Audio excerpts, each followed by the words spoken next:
Anak, hanapin mo nga dyan yung pante ko. Ah, sige po, Nay. Ang dami naman nito. Ito ba yun? Salamat ah. Ano pa kaya meron dito? Ah, ano yun? Ano to? Wishing Rose? Subukan ko nga. A few moments later. Sana maging maayos na yung mga kapatid ko at sana hindi palaging galit si nanay. 1 hour later. Babe, mahal mo ba ako? Hindi. Bakit? Kasi mahal na mahal kita. Para kang tawa, babe. Ate, please, huwag ka muna maingay. Nag-review ako dito, oh. Yan, sige. Huwag na kayo maglaro, mga naman kayo. Kakawalang ganang pota. Punyeta naman, bakit nakakalat dito? Bakit di pa rin sila umaayos? Mare! Uy, Mare! Di ka makakapaniwala, Mare! Bakit, Mare? Yung mga pasaway kong anak, umayos na ngayon. Bakit sila yung umayos? Baka sila yung totoong pamilya. Isang paraan lang para malaman ko to. Sana umutot yung nanay ko. Ang baho ah, Mare. Umutot ka ba? Pasensya ka na, Mare. May nakain lang ako. Siya yung totoo ko, nanay. Hi, Kyle. Grabe ka talaga, anak. Best CEO Award. Deserve mo talaga yun. Thank you, Nay. Grabe ka na talaga, anak. Iba ka na. Oh, tara na. Naghihintay na yung mansion mo.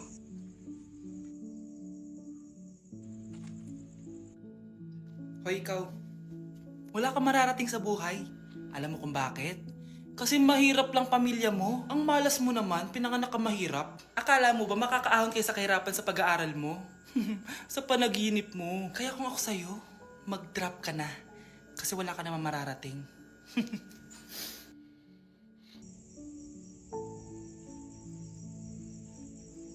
Tara na, Nay.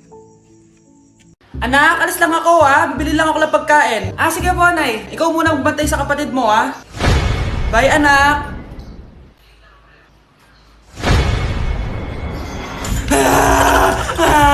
Bunso, huwag ka umiyak.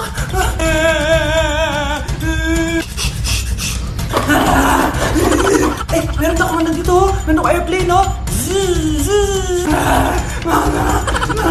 Few moments later. Anong gagawin ko? Si Bunso ayaw tumigil. Umiiyak siya kanina pa. Anong pinagsasabi mo dyan? Ang ayos-ayos ng kapatid mo, oh. Totoo, Mama. Di ko nga alam kung anong gagawin ko, eh. Ay, anak. Aalis pala ako ulit kasi may nakalimutan ako. Bye, anak.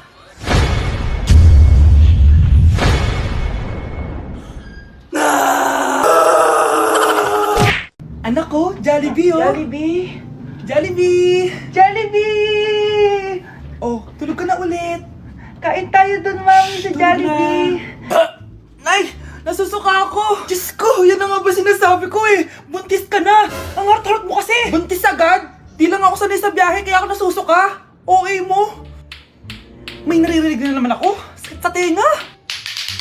Punyeta ka! Pag di mo tinagilan yun, bababa kita dito! Oh, malapit na tayo ah! Anak, okay ka lang? Anak! Anak! Nay! Wow! Feeling nasa music video ah! Nay! Naiihina ako! Kuya driver, pahinto muna nga sa gas station. Ihilang yung anak ko. Ay, salamat! Makakapag-CR na din ako! Oh, nasa loob na ba yung lahat? Tara na! Sasara ko na to! Nay! Tapos na ako! Nay! Oh, anak! Maganda na kayo! Dito na tayo! Teka, nasan si Kyle? Nay! Ba't niyo ako iniwan?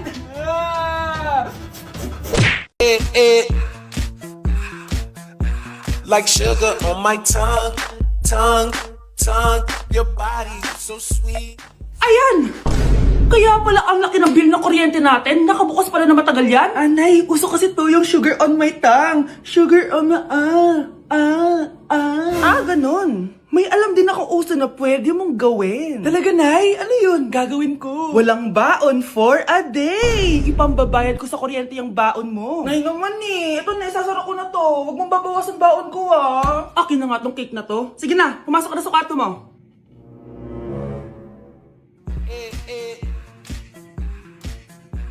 Like sugar on my tongue. Anak, tignan mo tong balita. Hiwalay na daw yung Katniel. Tingin nga, Nay. Baka fake news lang yan, ha? Pinost ni Catherine. Hindi. Hindi pwede mawala ang Katniel. Di niya! Katrin! Bakit niyo ginawa sa amin to? Okay na ito. Breaking news! Walang pasok on all levels dahil hiwalay na ang Katniel. Pati sa balita ang OA, kala mo di ka nanonood ng movie ng Katrin ha? Umiiyak ka pa nga eh. Ayun na, nakakakilig naman. Wala nang nangyari. Hindi ka mamamatay. Oo na, die hard fan ako ng Katniel. Hindi!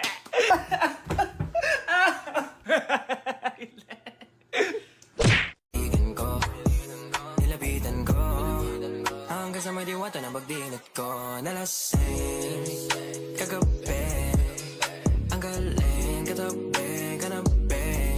Hoy, kayo dalawa! Ano ginagawa nyo ha? Ba't may pakis? Ma'am, ito po kasi usong step ngayon yung may pakis sa chicks. Ayan, sinasabi ko na nga ba? Puro na naman kayo TikTok! Mga nalalaman nyo! Ang bata-bata nyo pa, may pakis-kis na kayo nalalaman dyan? Mag-aral nga kayo na maayos. Ang bitter ni ma'am porket walang kadate ng Valentine's. May sinasabi ka ba, Scarlett? Wala po, ma'am. Grabe, tumataba na ako. Kailangan ko na talaga mag-diet. Simula ngayon, magda-diet na ako. Gusto ko nang magka-abs. Konti na lang talaga kakainin ko. Anak, eto kumain ka na. Ang dami naman nito, Nay. Nagda-diet po ako. Diet ka pa? Di ka rin naman magkakajowa. Sige, wag mo na lang ubusin. Sige po, Nay. Konti na lang po kakainin ko. Isang subo lang kakainin ko. Sarap. Siguro isang subo pa. Di naman siguro ako tataba sa isang subo. Ba't kasi ang sarap? Last na talaga. Few moments later. Ito na naman to.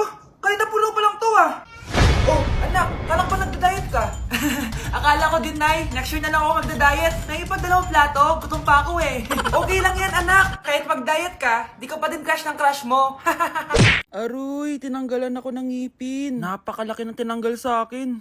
Hello guys! Kung napapansin nyo, naka-brace na naman ako. Ilang araw din ako di makakain na maayos dahil sobrang sakit niya guys. So bakit nga ba ako nagpa-brace ulit? Fun fact lang guys, 6 years na ako naka-brace before. Pero di pa rin na-address yung issue sa ngipin ko. Kung makikita nyo sa picture guys, medyo palabas or flared yung ngipin ko. Kaya naman nag-decide na ako na magpa-brace ulit. Sabi din ng dentist ko, kailangan daw tanggalin yung 4 na premolars ko para daw pumasok yung mga ngipin ko. Kaya ngayong araw, tatanggalin yung mga premolars ko. Bago pala ako pumunta ng dentist, kumain na muna ako kasi alam ko di ako makakain mamaya. Buti na lang talaga masarap ang ulam at nakakain talaga ako na madami. Medyo kinakabahan nga ako kasi ngayon na lang ulit ako mabubunutan ng ngipin. Yung last bunot ko ata nung bata pa ako. Dahil tulog pa si Honey Bunch, di ko na siya gigisingin. Ako na lang mag-isa pupunta sa dentist. Good luck na lang talaga sa akin mamaya. So ayan, kinakausap na ako ni Doc. Sabi niya wala daw ako mararamdaman na sakit kasi may anesthesia naman daw na ilalagay. Ito pala yung x-ray ng mga ngipin ko. So yung may black dot dyan, yun yung mga tatanggalin. Kung makikita nyo din, impacted din yung wisdom tooth ko. So ipapatanggal ko din yan soon. Ito na guys, last look na buo ang ngipin ko. Kasi mamaya bungal na ako. Ayan guys, nilalagay na ni Doc yung naming cream para kapag in-inject na ako ng anesthesia, wala na ako maramdaman. Dito sa part na to, di ko na ma-feel yung bunganga ko. At thank you Lord talaga, hindi siya masakit. Parang hinihila lang yung ngipin mo ganun. Charan! Tapos na, medyo nahirapan si Doc Paano di mahihirapan? Sobrang laki ng kinukuha. Rate ko yung pain niya, siguro 3 out of 10 lang. Pero alam ko mamaya pa to sasakit pag wala na yung anesthesia. Sabi ko din kay Doc kung pwede ko bang itago yung ngipin ko, ilalagay ko lang sa ilalim ng unan. Eto na guys, ang itsura ng ngipin ko ngayon. Bungal ira na. Dalawa lang pala muna binunot ni Doc kasi next week daw yung dalawa pa. So yun lang naman guys, bye!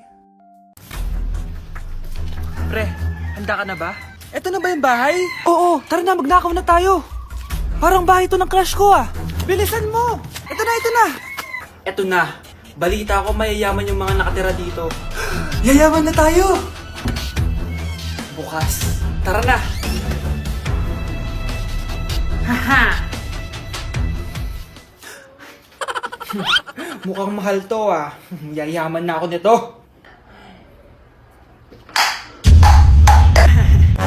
Anong ginagawa mo? Ano yun? Hala, may tao! Nay, nandiyan ka na ba? Anong ginagawa mo dito, Vince? Sino yan? Magnanakaw yan! Narinig ko kasi yung ingay, tapos nakita ko siya nagnanakaw. Ang galing mo naman, nahuli mo siya. Jojowain na talaga kita. Jojowain? Tatawag na ako ng polis. Tao po! Ikaw ba yung magbabantay sa anak ko? Opo, ako po yung magbabantay. Sige, magsimula ka na. Ito pala anak ko. Ang cute naman po niya. Aalis pala ako. Ikaw muna bahala sa anak ko, ha? Sige po, bye-bye. God bless. Few moments later. Ang boring naman. Magsalita ka nga. Sige, ako na lang. Kukwento ko sa'yo kung paano ka ginawa ng mga magulang mo. Ganto kasi yan. Yung tatay mo may May tumatawag. Hello? Napakain mo na ba yung anak ko? Napakain? Ito! Kumakain na siya! Okay, sige. Good, baby. Papainumin na kita ng vitamins mo, ha? Oh, baby, lunukin mo to, ha? Baby? Baby, ba't di ka na umihinga, baby?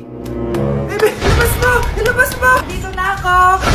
Ilabas mo! Ilabas mo! Anong ginagawa mo sa anak ko? Tatawag ako ng pulis! Ipapahuli kita! Nay, kasama ko si Cheska, yung best friend ko. Ang ganda naman yung best friend mo, anak.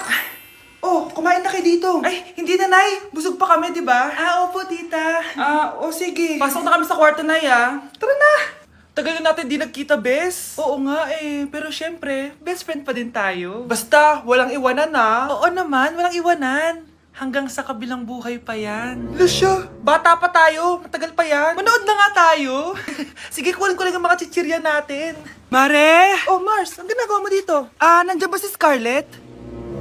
Bakit, Mars? Si Jessica kasi, yung best friend niya, nasagasaan daw kagabi. Ha? Kasama pala ni Scarlett kanina si Cheska. Oo nga. Manonood nga kami ngayon ng movie sa kwarto Scarlett, maniwala ka. Nakalamay na siya ngayon. Di magandang biro yan, tita, Sige na, Nay, pasok na ako. Eto, picture ng lamay niya. Ayaw niyo pa maniwala, Cheska? Saan nagpunta yun? Matawag? Scarlett, for sure alam mo na yung nangyari kay Cheska. Pupunta ka ba sa lamay niya ngayon? Ano pong sabi niyo, tita? Scarlett! Scarlett, lumabas ka dyan! Hi, Scarlett. Tara, nood na tayo ng movie. Jessica? Di ba walang iwanan? Sumama ka na sa akin.